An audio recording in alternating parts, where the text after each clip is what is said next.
What's up, y'all? This is Reggie, aka Speeding Bullet, with my co-host B, 3 exclamation points, bringing you the political perspective. Savvy enough to hear certain things and not automatically be acting. Elon Musk kind of like snapped on. This is like 3 more seasons of Landman right here. Yeah, definitely. Where the natural resources are ransacked, and these countries are normally not better after the United States comes over there and just starts trashing their country. And always remember, if you're not political, you do not have a perspective. Now let's talk some politics. Oh man, welcome back, B. We were going for a couple of weeks, but it's good to be back. For sure. Definitely. So for our viewers and listeners, welcome back to the political perspective. Always remember, if you are not political, then you do not have a perspective. Man, so obviously on a political perspective, and in case you haven't been here before, this is where we break down some of politics' biggest stories of the week. Myself and B, 3 exclamation points, we try to separate the facts from the noise and, try to analyze some of these decisions and what they actually mean for everyday Americans. So this week we saw just major escalations in the Iran conflict. So we'll talk about that. Some Supreme Court decisions that affect presidential power. We're going to talk about that too. For sure. Some ongoing legal battles involving the Trump administration, and then our economy and where it's at, and unfortunately where it's going since the war has started back up. I call this the never-ending war, being as though Trump said the war was over within 72 hours of the first bomb, and now we're going on 4 months, and we are back at war with Iran. So that is the biggest story. Now we know the play, right? We know the play now, right? Yeah, freedom fuel, right? we know what's going on. Yes, we're gonna talk about that in a second. Okay. But the Iran conflict, as you know, really came roaring back into American politics. But it's interesting because Trump entered his office by promising Americans that he would be against some of the endless wars that have bogged down some of our administrations. The Afghanistan war, the war in Iraq. But this war right here is a reminder that it's easy to start wars, but it is difficult to get out of them. Yeah. And Trump announced a ceasefire a couple of weeks ago, and Iran and the United States were supposed to be negotiating an end to the war. However, something happened. There's some shots was fired, and now we're back in the midst of the war. And one of the questions people might ask is how is it that this war can end? What will end up being victory? And it's becoming like increasingly difficult to see what victory looks like. Victory almost looks like things returning back to what it was when the war started. It doesn't appear that it's going to be any concessions on either side. Yeah. It just looks like it's really just going to be a stalemate and really just a bunch of threats and talks and bombs drop. I think it's just interesting that Iran still has places that can still be bombed. It's just interesting. The United States can just continue to find other places that they can bomb in retaliation, but it's not changing Iran's approach to the war. Iran they're still bogged down, they're still buckled down, and they're going to just continue to fight back really as long as they can. How long has this war been going on? 4 months. So we have gotten played. I'm gonna just say that we as Americans have gotten played. This is utterly ridiculous. With the news, and I know I talked about it just a second ago, freedom fuel, you can look that up and see what that's about. we have gotten played. It's the cause confusion while we do some bullshit and get rich. Because it's no way that Iran should be able to fight off the United States this long.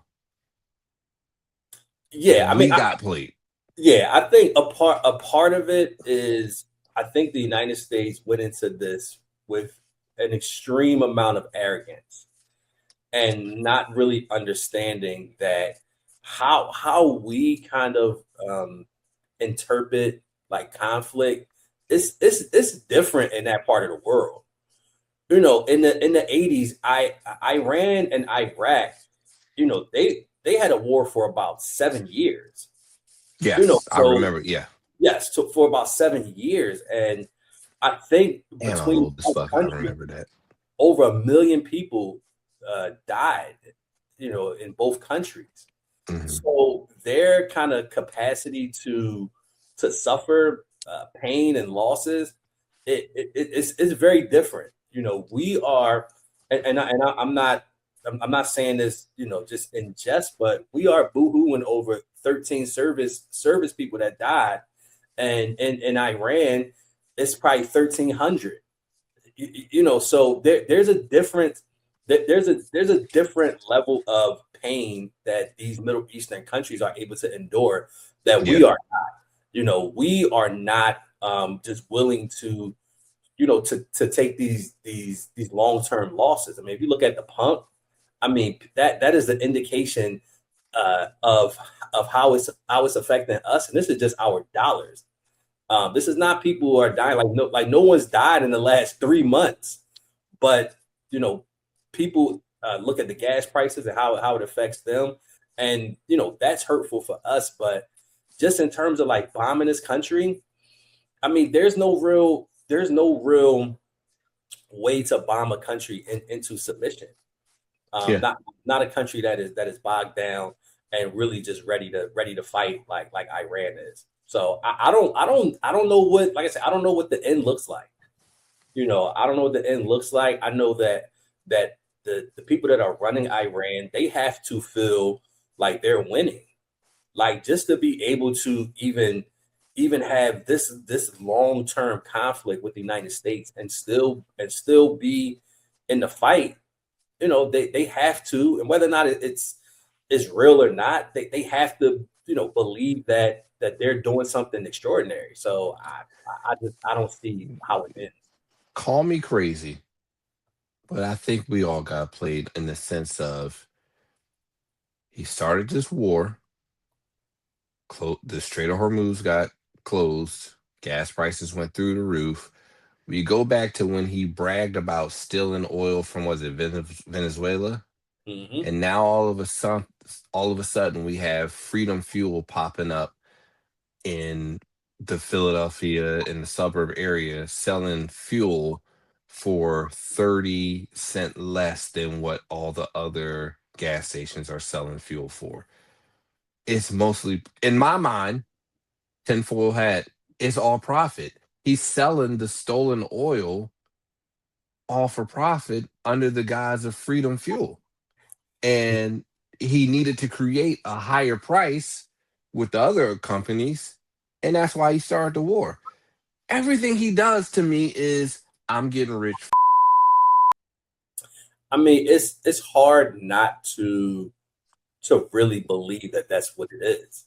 I mean, I just can't see it. I just can't help but see it any other way. I'm sorry. yeah. I mean, where did this Freedom Fuel? I don't even venture just come from, right? You know, and just to kind of catch our listeners up, the Freedom Fuel Network, it is 25 privately owned locations across Greater Philadelphia and South Jersey that are able to offer gas prices much lower than the average of those particular areas. Yeah. And you may ask, like, how is that possible? Like, how is it possible that just these freedom, and when we say Freedom Fuel Network, what we really mean is Donald Trump, Donald J. Donald J. Trump approved Freedom Fuel Network. That how is it possible that just these 25 locations would have the capital, would have the fuel, would have the infrastructure outside of every other gas station in the United States to be able to offer gas at a lower price, and its connection to the president. It makes you really have to think hard about what is going on. I won't even say behind the scenes. I'm going to say right in front of your face. Right in front of your face. We- And not lost on me real quick is his statement last week or a week before last about how these oil companies need to lower the prices for the American people. So it's like, okay, if the Exxons and the BPs and all the other oil companies are not lowering the price, hey, here's an option for you that's doing the right thing, right? Yeah, I mean, and for all of that, I mean, how is it that these 25 have the ability to do this and the other 2,000 gas stations are unable to do this? Why is this not a concerted effort amongst all of the gas stations to bring prices down? Why is it that this Freedom Fuel, umbrella is able to do something that none of the other gas stations, gas suppliers are able to do, and its connection to the president? It really is corruption right in your face, and like you've been saying for months, B. I mean, these conflicts almost always end up being about money, about someone getting a paycheck, and someone getting a check. And I do think it's ironic that that their locations are in Philly. I just think it's ironic. I think it's more of a thumb in the eye, to Philly, and it may even be strategic, in the sense of trying to gain some voters in this particular area. Really? Okay. That Yeah. makes sense. Yeah, why it would be kind of concentrated in the Philadelphia, South Jersey region. Yeah. But I think we, make sure we put an asterisk behind that. I'm sure something more is going to come out about this Freedom Fuel. For sure.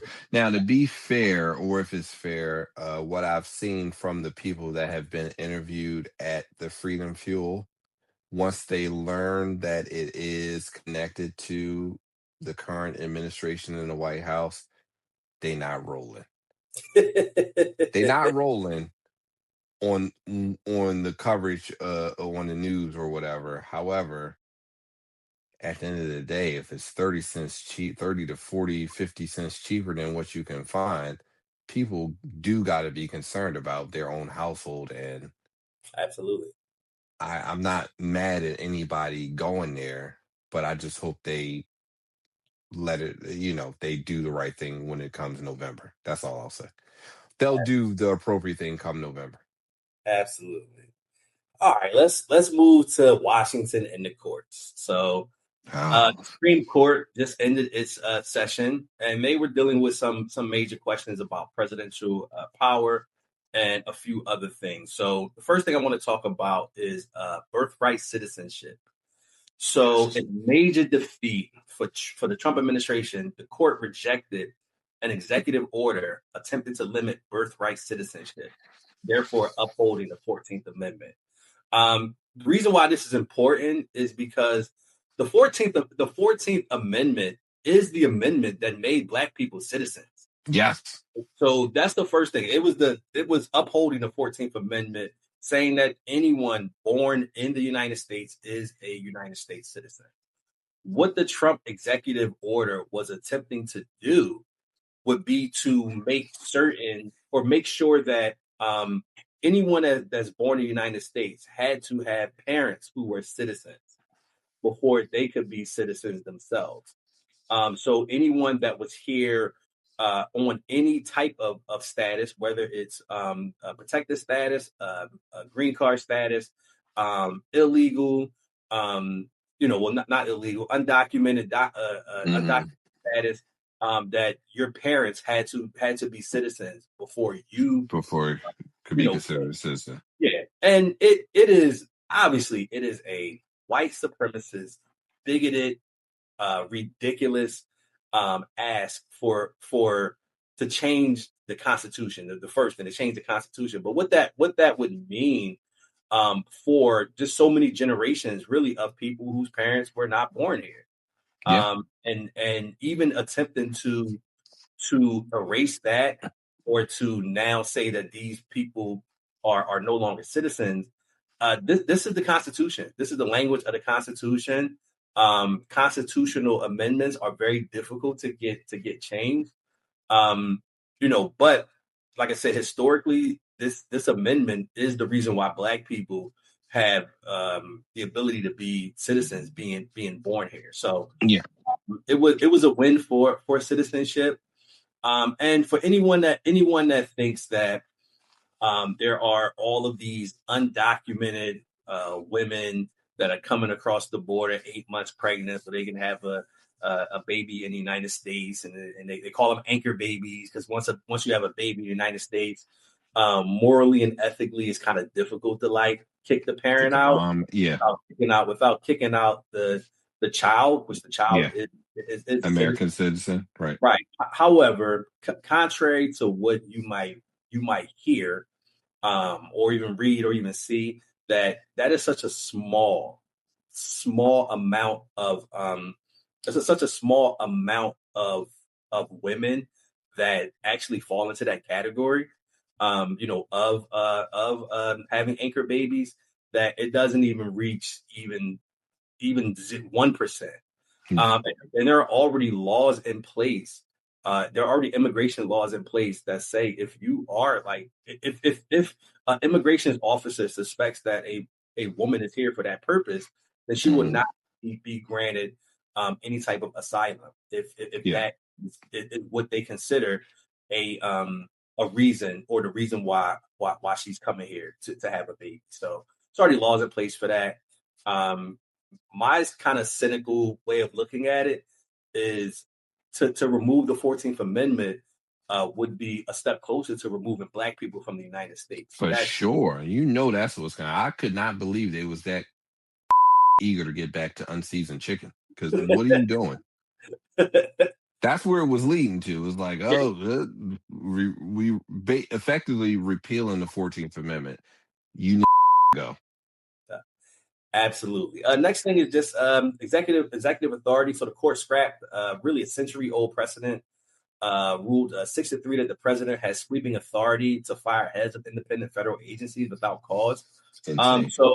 So the president historically has not been able to just unilaterally just fire people, just because there has to have been just cause. And one of the reasons why is just the government is supposed to kind of operate continuously from president to president. So it's not like when someone's appointed, they're actually in certain federal heads of certain federal agencies, they're appointed to last throughout multiple presidencies. So we're not like changing gears every couple of years. We're changing gears every president comes, and now everything is being changed. It's designed. They're like 10-year appointments, and they're designed to go through presidents. So they're not they're not making policies based on the president that is in office at this particular moment, because their appointments last longer than most presidents are in office. So it's to create continuity in government. So a president is not just putting all of his people in all of his places and just creating chaos. So chaos, yes. And there are a lot of departments that are like that, where the president kind of inherits people from the previous administration, because that's how it's designed. So we're not just kind of reinventing everything within the government every 4 years. So the Supreme Court pretty much, pretty much said that the president does have the authority to remove people at at his leisure. Which the Supreme Court, if you've been following, can be very kind of, I would say, very odd in a lot of their decisions. And the reason why I say that is in this executive order kind of precedent, the Supreme Court also said that Trump could not remove Lisa Cook from the Federal Reserve Board of Governors. So it's kind of confusing when on one hand the Supreme Court says that the president does have the authority to remove people from agencies without cause. However, the president does not have the authority to remove a board, a Federal Reserve Board of Governors member. So it does get kind of confusing because, like I said, if he's able to remove people without cause, then why would he not be able to? Why would he not be able to release them? And what that means to me is that particular case is going to be appealed, and at some point they're going to go to this previous ruling of executive powers to say that if a president has the executive powers to remove someone from the head of a department, he should be able to remove her. So it's kind of confusing, but that's kind of par for the course for the Supreme Court. A couple other rulings that affect people who have mixed status or undocumented status. So the temporary protective status order, the justices ruled 6-3 that judges do not have the authority to hear most challenges, and that people can be kicked out of the country without any type of hearing, without any type of immigration's date, immigration's communication, that you could be waiting on a hearing and then you could just be kicked out. So there's no expectation that anyone that has went through the proper process in order to gain citizenship or to gain some type of documented status, that there is no protection, that they can just be kicked out just without any notice. And we've seen it on TV quite a few times where people are actually going to their immigration hearings and are actually about to be sworn in as citizens that have been snatched up and terrible shipped out of the country. And unfortunately, this really affects temporary protected status for a lot of people from Syria and a lot of people from Haiti. And if you think of some of the places in the world that are very difficult for people to live in, that have very difficult conditions. If you know anything about Syria, about Haiti, for sure. People are trying to escape just really horrible conditions. Haiti pretty much has a collapsed government. They're ran by gangs. Like, people are just trying to get out of there, and they've been granted these protected statuses previously, but now the court is saying that they can be kicked out without notice.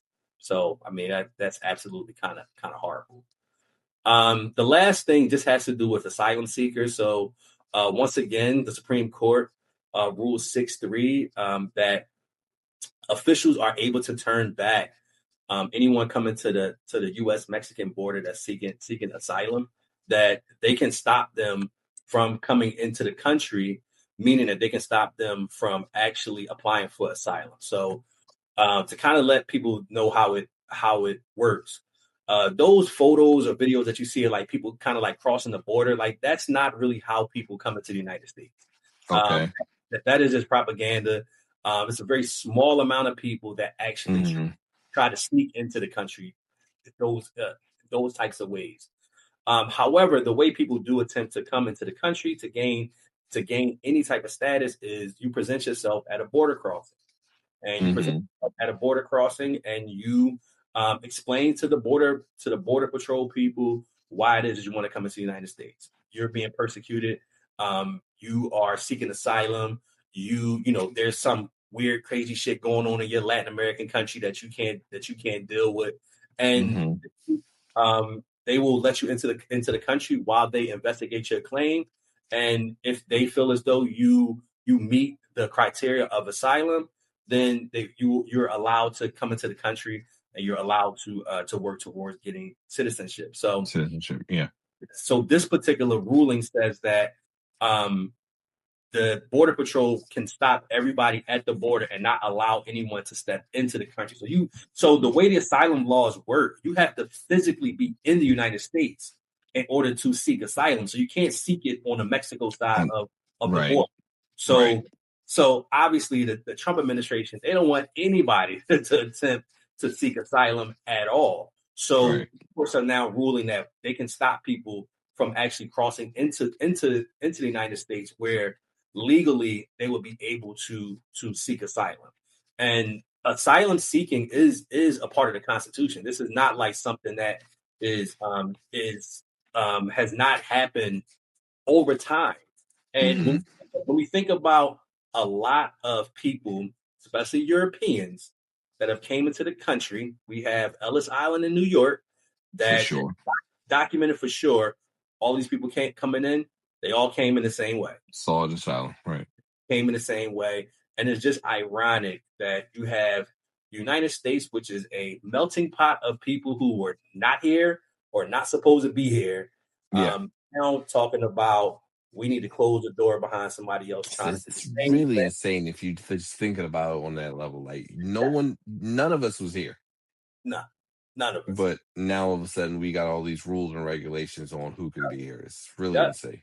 Yeah, and when you break it down like that to people, you really get to see the bigotry in people, because that's all it really is. You really get to see. Go back to your country is insane. Yeah, right. Because if the people would be coming from, it ain't gonna be too many people up in here. And if you think about with the Louisiana Purchase, a third of the United States used to be Mexico. So what are we really? The narrative is crazy. Yeah, because Columbus discovered some shit. Anyway. So I just want to talk about two things real quick. I just want to give some numbers on inflation. So the inflation rate as of today is 4.2%. And for comparison, it was 3.0% when Biden left office. So obviously things are not getting better under Trump. Shit is up.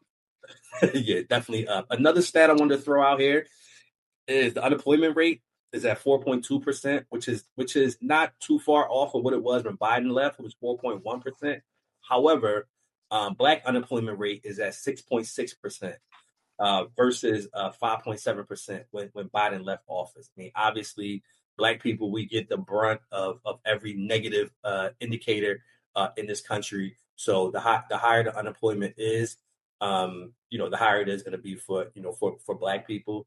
And we should think about these things when we are kind of making our political decisions. We didn't have time to cover it during the pod or during this political perspective, but if you want more information on that, take a look into Workday, the Workday scandal with how Black people and Black women particularly are not getting hired based on AI practices using Workday.